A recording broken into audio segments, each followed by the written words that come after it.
Got a very interesting question for you. What's your immune system? Do you know it's a word that we use so much, isn't it? Oh, my immune system must be down, that's why I've got a cold. But what is your immune system? What is your immune system? I'd like to have a look tonight at what your immune system is, because it's important to know something about the house you live in, isn't it? And isn't it the most important, yet the most neglected form of education is the house we're living in, knowing something about the body that we live in? Was that an eye-opener to you, what happens to your food? That all your food's not digested in your stomach, it's actually digested in different parts of your gastrointestinal tract. One of my favourite proverbs, it's Proverbs 14 verse 6, knowledge is easy to him that understands. My aim is to give you an understanding of these things, and then you automatically have the knowledge on how to treat this amazing body that we've been given. So I'd like to begin by looking at where the immune system starts. Now look at our human body. We've got a protection around the body. It's called skin. Is that right? Skin. And when you break the skin, you have to be careful. Because if you break the skin, now the flesh and the blood's exposed, and the microbes that are in the air, especially if there's some pathogens, they can get in there. Is that right? And it's like the little boy that I met in New Zealand a few years ago. He came with his mother. His mother came to see me about another issue. And when he walked in, his finger was twice the size. And I said, what's happening to the finger? Now, the finger was twice the size, it was red, and at the top it like had a pussy area. She said, oh, it's cellulitis. The doctor said it's cellulitis. Do you know what cellulitis is? Inflammation of the cell. Now, that's not rocket science, is it? It's inflamed. So I went a little bit further. Why? She said, well, he had a blister and the blister broke, and then he's playing in the dirt with his matchbox cars. What's going to happen next? And of course, little boys don't care if they've got a flesh. So of course, the dirt got in there, and immediately his immune system went to the area. The lymphatic fluid, do you know your lymphatic system is your body's vacuum cleaner? That's the puffiness. It's the lymphatic fluid going there to try and block any microbes going to other parts of the body. And then extra blood sent there, and white blood cells go there, and then they lay down their lives. That's what pus is. Did you know that's what pus is? It's dead white blood cells. That's what happens. As we go through the lecture, I'm going to show you what we did to that finger. So your skin. So whenever the skin breaks, we've got to be careful to wash it, clean it, and bind it, don't we? Until it seals, to protect it. There are orifices. Let's have a look at the ears. Amazing protection in the ears. There's all these little hairs, and then there's an eardrum to protect from any harmful pathogens getting in. Let's go to the eyes. What an amazing thing is the eye.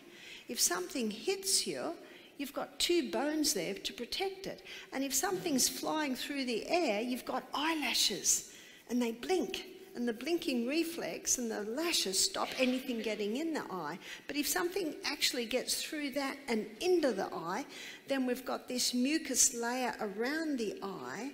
And we know if we get something in the eye, like a bug or something, we just have to go around the world for a few times, is that right? And it'll go to the corner, and by now it's dead because all the mucus has drowned it, and we can flick it out of the eye. Then we come to the nose. What an amazing organism is the nose. Did you know that in the nose there are all these little hairs? And in the nose, it's like a cave with all these little cavities. And if we breathe in something that's got dust on it, it's heavy. If we breathe in pure air, it is so light it goes straight through into the trachea and down into the lungs. But if it's got a bit of dust or something on it, it's heavier. So when it comes into the nose, it starts ricocheting around all those little cavities. It shoots backwards and forwards and backwards and forwards to drop off the dust. Then it becomes light and it goes back down the trachea and into the lungs. And then at the end of the day, we blow our nose. Is that right? Especially we've been digging in the garden. So those hairs there are there to trap any dust or things like that are on it. And then we come to the mouth. Do you know there's no hairs in your mouth? That's why we should be nose breathers, not mouth breathers. We should be nose breathers. And if someone says, well, I can't breathe through my nose, so then I ask, why can't you breathe through your nose? Well, it's all blocked up. So why is it blocked up? Oh, it's just always blocked up. Do you know excess mucus in that area indicates that that person's got an allergy? It might be to an allergy to a chemical. It might be allergy to a mold, maybe they're breathing in, or it could be an allergy to the food they're eating. And the three most common allergens are wheat, the hybridized wheat of today, dairy and refined sugar. So one of the most common symptoms of someone having an allergy is their constant mucus, constantly blowing their nose. That should not be. You see, the body creates mucus to protect the mucous membranes from something they've got an allergy to. So then we come to the mouth. So we should be breathing through our nose. And you can breathe through your nose if it's clear. One lady said, I tried running up the hill and just breathing through my nose, but I couldn't. I said, no, either can I. Aren't you glad that when you're exercising and you need more air, you can breathe through both? So let's go into the mouth, and you'll find in the mouth there's bacteria in the mouth, there's a lot of mucus in the mouth, and that also can trap any pathogens. And let's swallow and get down into the stomach. Down in the stomach, and we just looked at that, there is a major part of your immune system, it's called hydrochloric acid. And if any harmful pathogens get into your stomach, your hydrochloric acid can wipe it out. The hydrochloric acid has quite a few roles. But what say your hydrochloric acid is low, and what say your gut bacteria is low? Do you remember when we went down into those areas, then harmful pathogens can get into the blood. And now the harmful pathogens are in the blood. And then rises up what most people see is the main part of their immune system, which is your white blood cells. Have you heard of your white blood cells? We all have white blood cells, and there's one white blood cell to about 10,000 red blood cells. And there are 5 different types of white blood cells. So 62% of our white blood cells are neutrophils.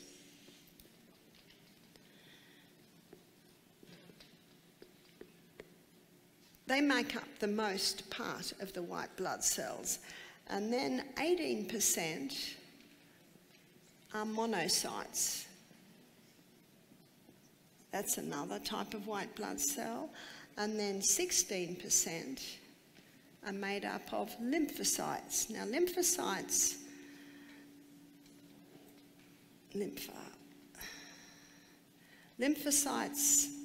are the white blood cell that's made in your lymph nodes. So your lymphatic system is like your body's vacuum cleaner. And what does the vacuum cleaner vacuum up? Waste. So your lymphatic system sucks and sweeps up waste from the tissues, takes it to the nodes. Your lymph nodes are in your neck, in your armpits, and in your groin. They're your main lymphatic nodes, and in those nodes are lymphocytes. So some of the waste that's taken into those nodes can be basically dealt with by those white blood cells. And then 2% of your white blood cells is made up of basophils. And then another 2% is made up of eosinophils.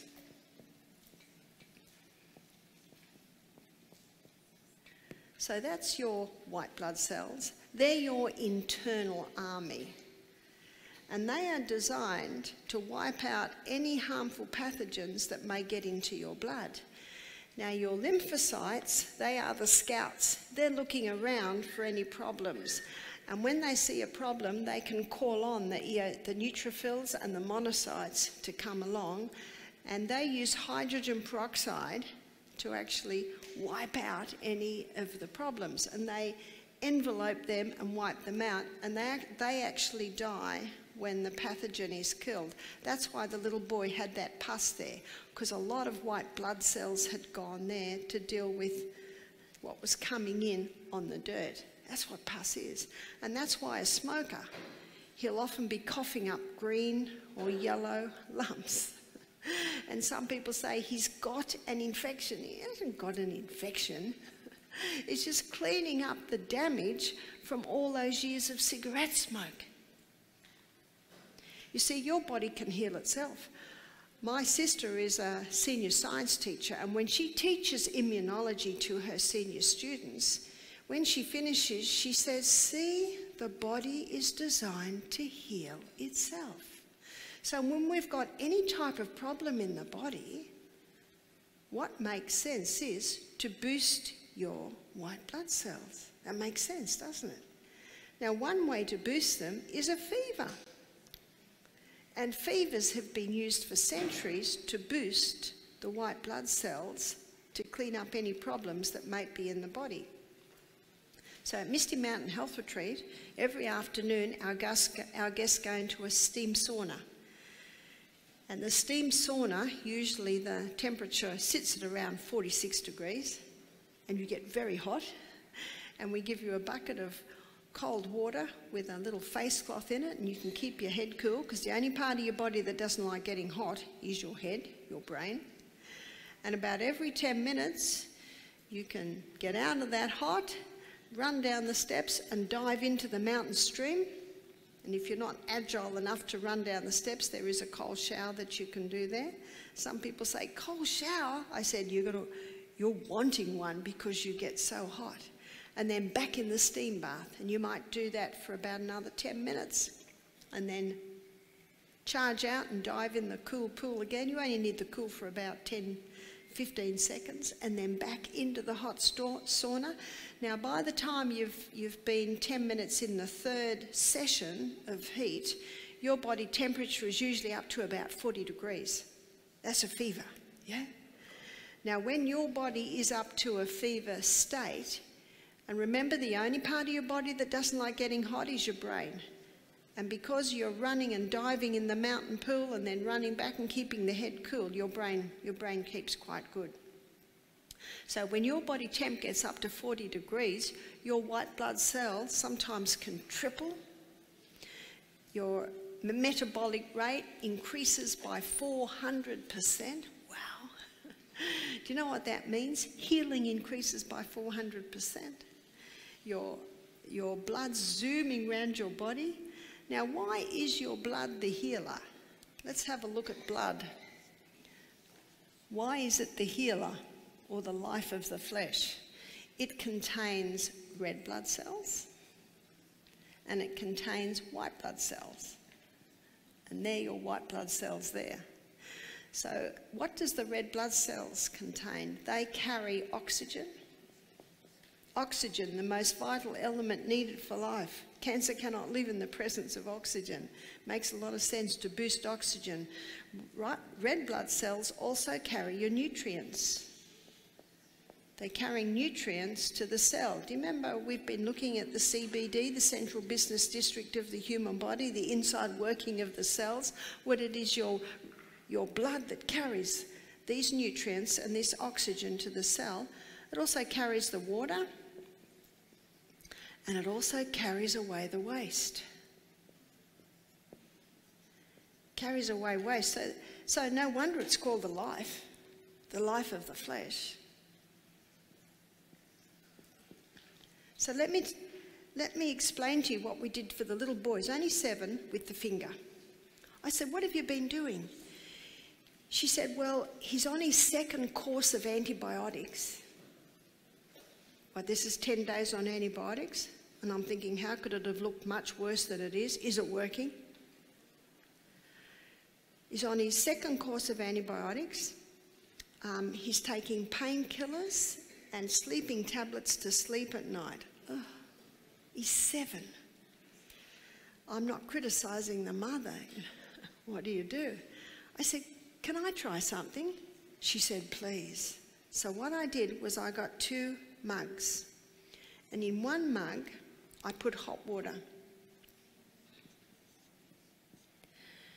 Now, when you have a hot shower at night, and the last 2 nights when I've got home, I've had a hot shower and it almost hurts at first. I didn't realise how cold I got.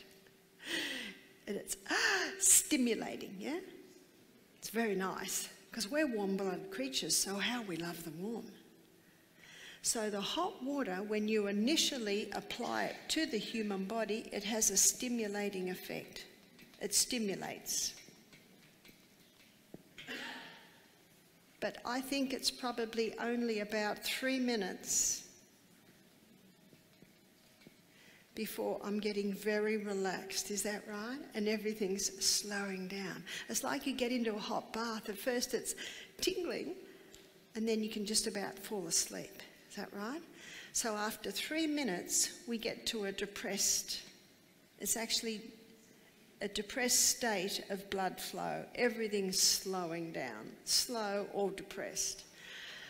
And then I got a mug that had cold water in it. Now this is New Zealand, so we didn't have to put ice in it. If you're in Brisbane, you have to put ice in it. It's got to be very cold. The hotter the hot, the colder the cold, the more powerful the reaction. But I'm not going to make this little boy put that sore finger in very hot water. I get him to put his good finger on and get him comfortable with that, and then put the sore finger in. Ouch! I said, just keep dipping it. It's too hot. Okay, put a bit of cold in. You've got to work with the will of the person. When you put that finger in cold water, it stimulates.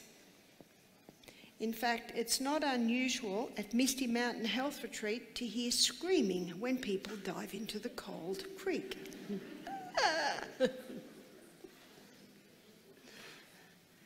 Agreed? It stimulates. It takes 30 seconds once you're in the cold before we get to a depressed state of the blood. Everything starts to slow. So either called depressed or slow. It's a slowing down. So what I do is I put the finger in the hot for 3 minutes, and then I put it in the ice cold for 30 seconds. And while it's in the ice cold, I put a little bit of boiling water into the hot to bring it up to the hot. He's watching me, so I say, put your good finger in. Are you happy with that? Yes. Because I know once his finger's been in the cold, it'll handle more hot, numbs it a little bit. And then we keep it in the hot for how long? 3 minutes. And then before it's got a chance to slow down, we plunge it back into the cold. And then before it's got a chance to slow down, we plunge it back into the hot. Can you see what we're doing? And you usually do that 3 times. So how long did that take? That takes 10, 11 minutes. By the end of the second hot, a big smile came to the little boy's face. What's happening? He's getting relief. In fact, by the end of the 12 minutes, and he's got 50% reduction in his pain levels. Now that's quicker than Panadol, is that right? And we're not hurting his kidneys or his stomach or his liver. He's looking at me smiling, and he's looking at his mother, and then I wrapped the finger in a grated potato poultice. Potato reduces inflammation. Potato draws waste out. Every home has a potato wrap. So I made a little, like a package. You can watch my poultice lecture to see how to do that on YouTube. And then I'll put a bit of plastic over it and bandage it up and ask God to bless that finger, bless that poultice. Do you know, the rest of the morning while I'm talking to his mother, he's just smiling at me because he had so much relief. When they went home, he said to his mother, can we do that again? Why did he say that? Because he'd experienced the relief. So I saw them at 10. We did it at 10 in the morning. They did it again at 2. They did it again, I think, just before he went to bed. And in the morning, when they took it off and took the poultice off, all the waste came out. The finger was back to normal. No need for any more painkillers. No need for any more sleeping tablets. And the mother said, "What will I do about the antibiotics?" I said, "I'll leave that up to you. I have no authority over what you do with that. All I can do is to tell you what I would do, and I don't usually have to tell people what I would do." So he got more relief with those simple treatments. What did I do? I boosted his immune system. I boosted his white blood cells, because all I did was increase blood flow to that finger. And your blood is your healer. That's the healer. So how important that you've got well-hydrated blood. How important that you've got good nutrients in that blood because you're eating a plant-based diet, lots of vegetables, greens, fruits, nuts, grains, legumes. How important that you are drinking adequate water. You just got to make sure that blood's good. Now, I could do those hot and cold treatments on a person who's not drinking water, not eating nourishing food, and will actually still get a result, but it's not going to be as good. How simple. You see, your blood is your healer. Not only does your blood contain all the nutrients that you need for healing, it also contains your internal army, your immune system, so to speak, that will wipe out any harmful pathogens. In fact, our body's got everything we need for healing. One of the best blood cleansers that there is your greens. You see, the molecular structure of human blood looks like that. And the molecular structure of plant blood looks like that. Would you say that's almost identical? But with human blood, the middle structure is iron. With plant blood, the middle molecule is magnesium. That's the only difference. And things like green barley, spirulina, wheatgrass, they're one of the best blood and tissue cleansers there is. That chlorophyll has a great cleansing action on the body. So if the mother said to me, "Can we do something to even help the blood cleanse?" I'd say, yeah, have a little green barley supplement. Green barley's not easy to take, but if you put it in lemon or grapefruit juice, it's a little bit easier. A little bit easier to take. So when someone says to me, I think my immune system was down, I've got a cold, do you know the immune system's high? Because when you get a cold and when you get a fever, your white blood cell count can almost triple.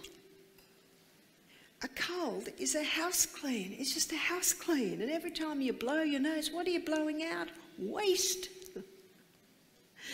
Your body's cleaning the house. That's why they'll never find a cure for the common cold, because it's just one of the body's ways of getting rid of waste. But if you're drinking adequate water, if you're exercising every day, if you're eating a plant-based diet, we live in a self-healing, self-cleansing organism which will naturally be throwing off waste every day, and you rebound every day. You know what your rebounder is? That's your lymphatic stimulator. When you rebound every day, it's helping the body cleanse the tissues. You have a pump, it's called the heart, and it pumps blood all through the body. And you have a second heart. Do you wonder how the blood gets back to the heart? We've got a second heart, it's called your calf muscle. And to stimulate your calf muscle, all you have to do is that. That's why when you're sitting on the plane, they tell you to move your feet up and down, because it's stimulating your second heart, your calf muscle. And the exercise that stimulates your calf muscle better than any other exercise is rebounding, because you're constantly springing on that rebound mat. And it's the best cure for varicose veins, because the pump that gets your venous system working is the rebounder. It strengthens those calf muscles that are getting that blood back to the heart. Your capillary system has little muscles all around it, so when your heart pumps, those little muscles are pumping all the way through, and when you work your calf muscle, it's pumping it all back. But your lymphatic system does not have a pump. Let me draw your lymphatic system. It's like a lot of little canals, and they have gates all the way along. And when you wake up in the morning, all those gates are shut. And when you get on the rebounder, and you're jumping on the rebounder, when you're up to the height of the jump, every gate opens. When you hit the mat, every gate closes. When you hit the height, every gate opens. When you hit the mat, every gate closes. Can you see a pumping action happens?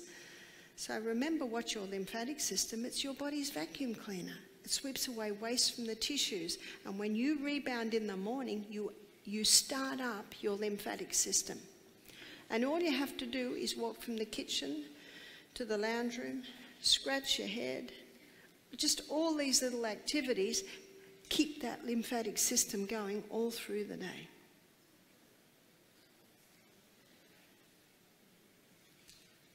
Eosinophils are a very interesting white blood cell, because when you have an allergy, eosinophil levels can rise. So at Misty Mountain Health Retreat, I take a drop of blood, put it under the microscope, and it comes up on the screen. And it shows you all your white blood cells and all your red blood cells. And if a person has an allergy to wheat, dairy, you will see more eosinophils. So in that drop of blood, I should see about 2 eosinophils.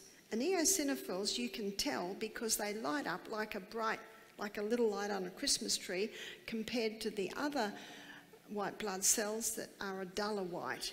Because we have a dark field condenser, and so you've got a black background, so the white blood cells really light up. Now, if someone has 5 or 6 eosinophils, that's an indication that they are gluten sensitive. If they have 10 eosinophils, they are intolerant to gluten. If they have 16, 17, 18 eosinophils, they are celiac. So that's a severe intolerance. Some people, when I say, oh, you're gluten intolerant, they say, no, I've had a blood test. Or some people even have a biopsy of their colon, please don't do that, to test for celiac. And the doctor says, no, I'm not celiac. I said, no, you're not celiac, but you are gluten intolerant. Now, the test will never show the intolerance. It'll never show the sensitivity. So how can you tell? I've got a very easy way to tell. Stop all wheat for 2 months and see how you feel. How easy is that? See how you feel. You can have a slice of bread and it'll be out of your body in 24 hours. But the effect can remain for nearly 2 months. So you really have to stop it for 2 months. Don't start tonight. Don't start tomorrow. Don't start until your cupboards are well stocked. You can get some very nice gluten-free pastas now. San Remo, they've got a great section. It used to be that if you cooked gluten-free pasta, it just went like a lump of glue. But today you can get some very nice gluten-free pastas. Just go into the Asian section and you get rice noodles, rice vermicelli noodles. There's so many options today. And you can get spelt sourdough bread. If someone's celiac, they can't even handle that. Because as you'll see tomorrow night when we look at the acid alkaline lecture, the spelt has a little bit of gluten, but it's a less complex type. So usually people that are intolerant and sensitive can handle that one. It's a good idea to stop it all and then try introducing. So after 2 months, have a slice of bread, see what happens. The most common symptoms are actually brain fog and bloating. And how many people have that and think it's age? Have you heard of poor old age? It gets blamed for so many things. So we had this guy who used to be forgetting things all the time. I used to say to him, my friends blame the fact that they're 50. What are you going to blame? He was 18. And then we discovered he was gluten intolerant. And when he stopped the gluten, wow, he started to remember everything. Do you know, life should be good. Life should be very good. We've only got one life, and we should be enjoying every moment of it. Let me tell you the story of one man who I saw when I was in Bermuda in May. He came to see me because he found out he had eosinophilia. I said, oh. He said, what can I do? I said, do you know what a rise in eosinophils is caused from? A gluten and a dairy intolerance. I said, just stop the gluten and the dairy. He says, is that it? I said, yeah, but give it 2 months. I looked at the slide of one guy, and he had 10 eosinophils, and I said, wow, you've got an intolerance. He said, this is ridiculous. He said, I haven't even been eating it. And then he went, oh, the muffin on the plane. That was enough to bring it all up. So what's the best way to boost your immune system? The best way to boost your immune system is have a quick cold shower at the end of every hot shower. How simple is that? And you'll get used to it, and you'll go, don't worry about it. One lady said, Barbara, you say we've got to listen to our bodies, and my body says, don't have a cold shower after the hot. It doesn't like it.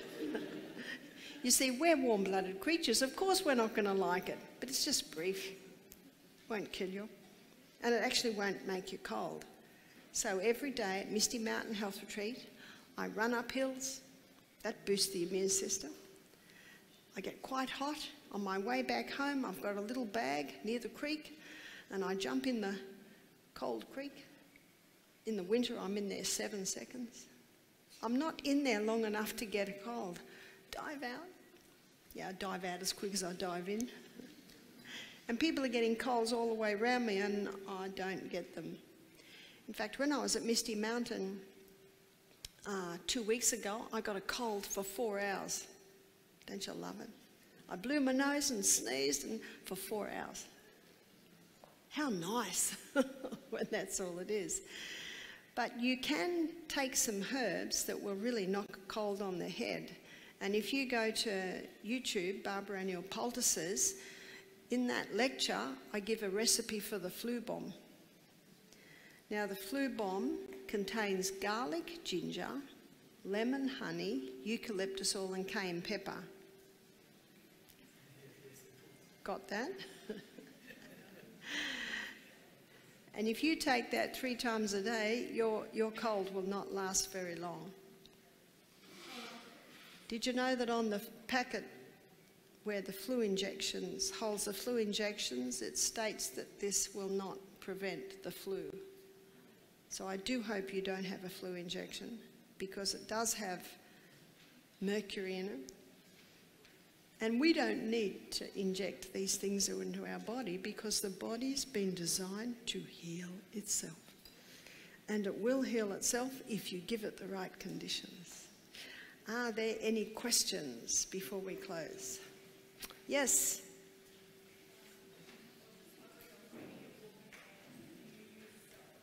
Have we got a microphone?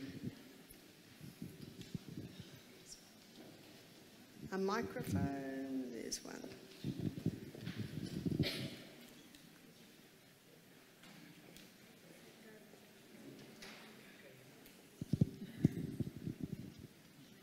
Thank you, Barbara. I do have IBS, and when it comes to seasoning the food, I noticed that in your book you use Celtic salt. My kids and I use Himalayan salt and some savoury yeast flakes, and maybe sometimes we use some stock. Do we need to use all that, or is just Celtic salt sufficient? When I flavour foods, I use the Celtic salt. I don't use any stock cubes, because I've yet to find stock cubes that don't have hydrogenated vegetable protein or hydrogenated vegetable oils, which are other names for MSG. Do you know what they're using for a name they're giving to MSG now? Natural flavour enhancer. How scary is that? And I use fresh herbs. Grow your fresh thyme. Put them in just before you serve your meal. They're fantastic. I use good quality olive oils. And if I want a dish, maybe a soup, to have a bit more spark, I'll dissolve a little bit of miso into hot water, and that gives a richness to the soup. So use your fresh herbs, use your good quality salts and oils, and you will not need flavour enhancers. I never used yeast flakes because it is yeast. Any questions? Yeah. We'll just follow. We'll get to you. Hello Barbara, I'd like to thank you for your talks. Dale is my name. I've spent 47 years in horticulture, agriculture. I've watched the breakdown of a lot of our foods through our crops and all the rest. One of the key questions that I would like to ask you though, however, is with regards to water, how would you, or what would you suggest to the people here about how to purify their water? How to purify your water? Do you know the chlorine can be evaporated quite quickly by just, sitting it on the bench. In a few hours the chlorine is evaporated. It's the fluoride that's the hardest to get out. And my husband has started his own political party. It's called the Involuntary Medication Objectors Party, objecting against the government forcing parents to vaccinate their children when it's not proven that they prevent disease, but also objecting against putting fluoride in the water. A whole town will object to it, and yet they will still put it in the water. And the fluoride in the water is toxic, and it only hardens the outside of the teeth. So why do we have to drink it, and why do we have to bathe in it? You see, it defies reason. So how do you purify your water? Reverse osmosis is one process that will get the fluoride out, and they have developed those filtering candles now, those little units you can put in those ceramic water filter things, and they have developed one now that will get the fluoride out of the water. So you've just got to investigate to make sure the water you're drinking is pure water. Because I know that they are suggesting to us to drink more tap. They're at us all the time with regards to that. But what I have found over the years, in particular on our crops, we first started out with pretty much chlorination of water, and I've always looked upon it. They say that we shouldn't drink normal rainwater because that's hard water. And I can see the effect that's having not on only our animals but also on us as well. But then they went and added the fluoride, just as you're speaking of, and now they're adding ammonia and all that as well. And there is another one that I have detected that I haven't been able, I can never seem to remember it. But as I suggest to people, if it was me, I was brought up basically on reservoir water, dam water, boiled, case of liver fluke or anything like that, or some of the things that can get in dam water, or even some of the stream waters, depending. But yeah, I just, But can you see that if you drink rainwater or dam water and you've got strong hydrochloric acid, that actually wipes it out. So we're getting back to making sure you've got good hydrochloric acid too. But I think the body can cope better with microbes in water than it can cope with fluoride or ammonia or chlorine in water. So yes, it's a good point to make sure that you're drinking pure water. Thank you.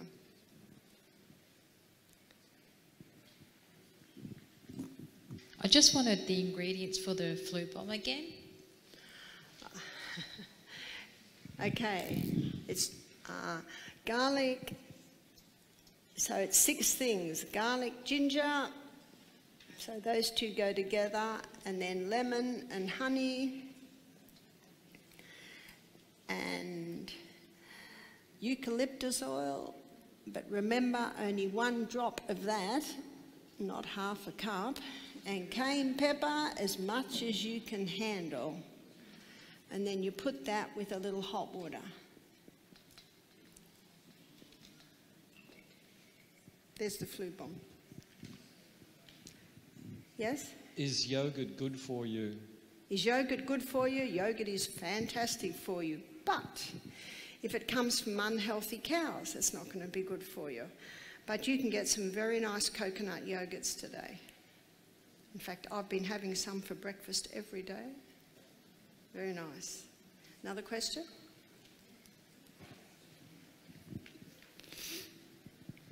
Hold on, we'll come back. We've got a microphone. Barbara, for myself personally, it's been very exciting to come to one of these lectures with my brother. We're becoming more and more conscious about what we're eating at home and that sort of thing. Because I suffer from diabetes, I just wanted to ask you, we've got some stevia. Is that okay to use? Stevia? Yeah. Yes. Can I have it with my cereal? Yes. Yeah, that's what I'll do, because I'm going to try and get off refined sugars, no refined sugars, and I've cut down on caffeine. Fantastic. Fantastic. There was another question there.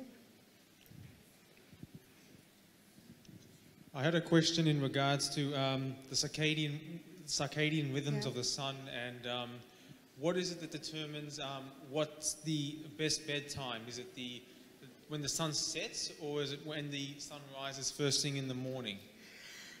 Light and dark signals are fed through the optic nerve to a control centre in the brain where your body clock communicates. And your body clock is your suprachiasmatic nucleus, you might know that, and that communicates with the pineal gland. So it's the light and dark signals that are resetting your circadian rhythm. And the figures are showing that at 9 p.m. to 2 a.m, that's when the hormones are released that are responsible for rest, rejuvenation, healing, house cleaning, anabolism, all of that's happening in those hours.